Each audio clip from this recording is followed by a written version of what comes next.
வெளிப்படையா தெளிவுபடுத்த வேண்டிய நேரம் இதுன்னு நினைக்கிறேன். அதாவது என்னால ஒரு நிறுவனம் நடத்தப்படுது மஹியான்னு சொல்லி. அந்த நிறுவனத்துக்கு கீழ் நிறைய நிறுவனங்கள் இருக்கு. அல்ஹம்துலில்லாஹ் அல்லாஹ்வுடைய உதவியை கொண்டு பல ஆண்டுகளுடைய சிரமத்துக்கு பிறகு ஒரு நிறுவனத்தை நம்ம நடத்திட்டு இருக்கிறோம். அதுல பல தொழிலாளர்கள் இருக்கிறாங்க, பல பேருக்கு வேலை வாய்ப்புகள் கொடுத்திருக்கோம். நிறுவனம் சார்ந்த பல தொழில்கள் இருக்கு. அதுல உணவகங்கள், ரெஸ்டாரண்ட் இருக்கு, கஃபே இருக்கு, அப்புறம் அல் இஹ்சான் டூர்ஸ் அண்ட் டிராவல்ஸ் இருக்கு. அது டூர்ஸ் அண்ட் டிராவல்ஸ்னா உம்ராவுக்காக அழைத்து செல்லக்கூடிய அந்த நிறுவனம் இருக்கு. அப்புறம் ஐடியில கொஞ்சம் நிறுவனங்கள் இருக்கு. ஸோ இதெல்லாம் நம்மளால் நிர்வகிக்கப்படக்கூடிய நிறுவனங்கள். இந்த முழு நிறுவனங்களும் என்னால் நடத்தப்படக்கூடியதுதான்.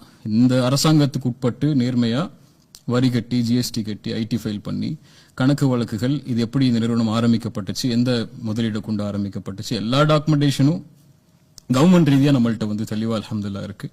இந்த நிறுவனங்களுக்கும் மற்றவங்களுக்கும் எந்த சம்பந்தமோ, எந்த ஒரு தொடர்போ, வியாபார ரீதியான தொடர்போ அல்லது வியாபார ரீதியான முதலீடோ என் தரப்பு அல்லாத மக்கள்கிட்ட இருந்து இல்ல. அல்லாஹு அலம், அல்லாஹ் அறிந்தவன். சில நேரங்களில் வாழ்க்கை சில பாடங்களை, சில அனுபவங்களை சத்தமா தான் சொல்லிக் கொடுக்கும் அல்லது கடினமா தான் சொல்லிக் கொடுக்கும். ஆனா இந்த மாதிரி விமர்சனங்கள் வரும்போது அல்லது இந்த மாதிரியான கேள்விகளை நோக்கி வரும்போது ரெண்டு விஷயத்தை நான் நீங்க மேல் சொன்ன அந்த கேள்வி இணைச்சு சொல்றேன். இப்படி விமர்சனங்கள் வரும்போது என்னோட நிலைப்பாடு எப்படி ஆகும்னா, மார்க்கத்தை படிக்க ஆரம்பிப்பேன்.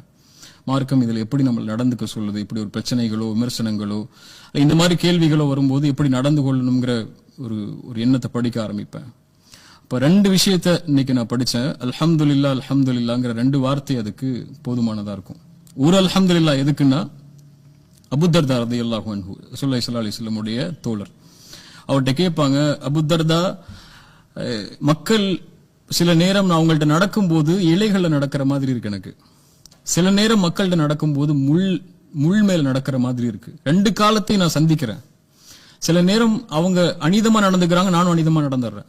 அல்லது அநீதமா நடக்காம விட்டாலும் அவங்க என்ன விட போறது இல்ல, விட மாட்டேங்கிறாங்க. எப்போதுமே என்ன தொந்தரவு கொடுத்துக்கிட்டே இருக்கிறாங்க. அல்லது என்னை பத்தி விமர்சனங்களோ, என்னை பத்தி சிந்தனைகளோ, என்னை பத்தி எதிர்ப்புகளோ வந்துகிட்டே இருக்கு மக்கள்கிட்ட இருந்து. நான் என்ன எப்படி எதிர்கொள்றதுன்னாங்க. அல்லது என்னுடைய மானத்தை பத்தி பேசுறாங்க, எனக்கு என் சம்பந்தம் இல்லாத விஷயங்கள் என் மேல திணிக்கிறாங்க, என் மேல அவதூறுகளை தூக்கி போடுறாங்க. அபூதர்தா சொன்னாங்க, கடன் கொடுத்துருங்க உங்களுடைய மானத்தை அவங்கள்ட்ட. வறுமைன்னு ஒரு நாள் வரும். வறுமைன்னா தெரியுது இல்ல, பஞ்சம், பட்டினி, வறுமை, இப்படி ஒரு நாள் உனக்கு வரும். அந்த நாள்ல அந்த கடன் உனக்கு திருப்பி வரும். நாங்க ரசூலுல்லாஹி ஸல்லல்லாஹு அலைஹி வஸல்லம் கேட்டாங்க, ரசூலுல்லாஹ் கேட்டாங்க சஹாபாக்களை பார்த்து, மனில் முஃப்லிஸ், பரம ஏழை யாருன்னு சொல்லி. பரம ஏழைன்னு கேட்கும்போது சஹாபாக்கள் சொன்னாங்க, யார சொல்ல, யாருக்கு காசு இல்லையோ, வசதி இல்லையோ, பணம் இல்லையோ, ட்ரெஸ் இல்லையோ, இந்த மாதிரி பரம ஏழைன்னு ரசூலுல்லாஹி ஸல்லல்லாஹு அலைஹி வஸல்லம் சொன்னாங்க. பரம ஏழை அவ இல்ல, நாளைக்கு மறுமையில தொழுகையோட வருவான், ஜக்காத்தோட வருவான், நோன்போட வருவான், ஹஜ்ஜோட வருவான், பெரிய பெரிய வணக்க வழிபாடுகளோட வருவான். ஆனா அவனுடைய வணக்க வழிபாடுகள் எல்லாம் தூசியா பறக்க விடப்பட்டு, இவர்களுடைய பாவங்கள் எல்லாம் அவனுக்கு கொடுக்கப்பட்டு, அதன் காரணமா சொர்க்கத்துக்கு தகுதியா வந்த நபர் நரகத்துக்கு தூக்கி எறியப்படுவார். அவர் தான் பரமையலைன்னு சொன்னாங்க. என்ன அர்த்தம்? அவர் யார்?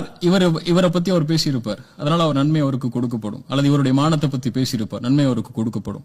இப்படி அவர் நன்மைகளை சம்பாதிச்சு சொர்க்கத்துக்கு தகுதியா இருந்தவர் நரகத்துக்கு தூக்கி போடப்படுவார்னு சொன்னாங்க. பரண்டு அல்ஹம்துலில்லாஹ். ஒன்னு அல்ஹம்துலில்லாஹ், அல்லாஹ் நம்மள ரசூலுல்லாஹி ஸல்லல்லாஹு அலைஹி வஸல்லம் சந்தித்த அதே சோதனைகளை, அதே விமர்சனங்களை, அதே அவர்கள் மீது இல்லாத பழி சொல்ல போடும்போது அவர்கள் எப்படி எதிர்கொண்டாங்களோ, எப்படி ஆயிஷா ரலியல்லாஹு அன்ஹா எதிர்கொண்டாங்களோ, எப்படி அலி இப்னு அபி தாலிப் எதிர்கொண்டாங்களோ, இப்படி மானம் சம்பந்தப்பட்ட விஷயத்துல அல்லது அவங்களுடைய கண்ணியம் சம்பந்தப்பட்ட விஷயத்துல அவங்களுக்கு தகுதி இல்லாத ஒரு அவதூறு அவர்கள் மேல போடப்படும் போது எப்படி அவங்க எதிர்கொண்டாங்களோ, அப்படி எதிர்கொள்ளக்கூடிய நிலைமையில அல்லாஹ் அந்த சோதனையை கடக்கக்கூடிய நிலைமையில அல்லாஹ் நம்மளே வச்சிருக்கிறதுக்கு அல்ஹம்துலில்லாஹ்.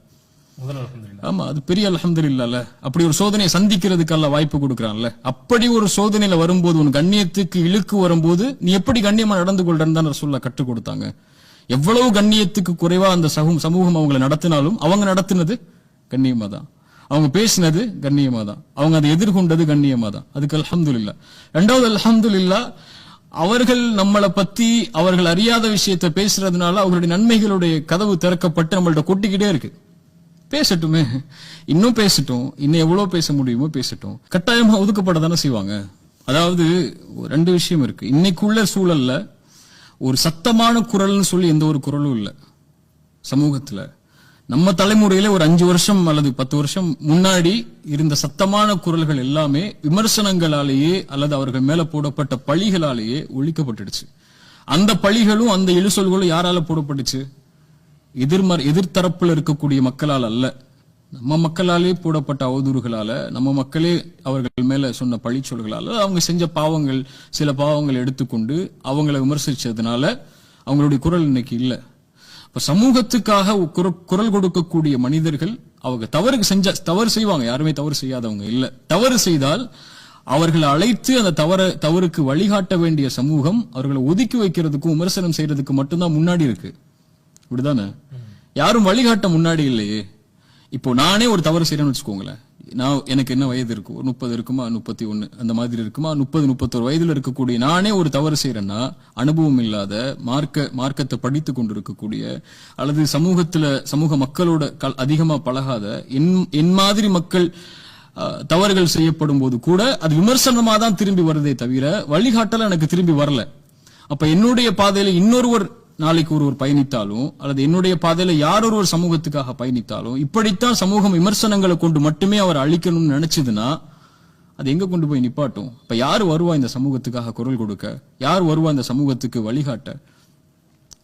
அவர்களுடைய தவறுகளை கண்ணியமான முறையில திருத்த வேண்டியதான் நம்முடைய பொறுப்பை தவிர தவறுகளை கொண்டு ஒதுக்கி வைக்கிறது நம்மளுடைய கடமையும் இல்ல, வேலையும் இல்ல. இப்ப சமூகம் இதுல கொஞ்சம் மாறணும்னு நினைக்கிறேன். ஏன்னா ஒரு அழைத்தால் ஒரு பெரிய பலமிக்க ஒரு கூட்டம் கூடக்கூடிய நிலைமைக்கு இந்த சமூகம் இருந்துச்சு. ஆனா இன்னைக்கு யார் அழைத்தாலும் அப்படி ஒரு பலமிக்க ஒரு கூட்டம் கூட முடியாத அளவுக்கு தலைமைத்துவம் இல்லாத, சப்தம் இல்லாத ஒரு சமூகமா நம்ம இருக்கிறோம். அதை கவனத்துல கொள்ளணும்.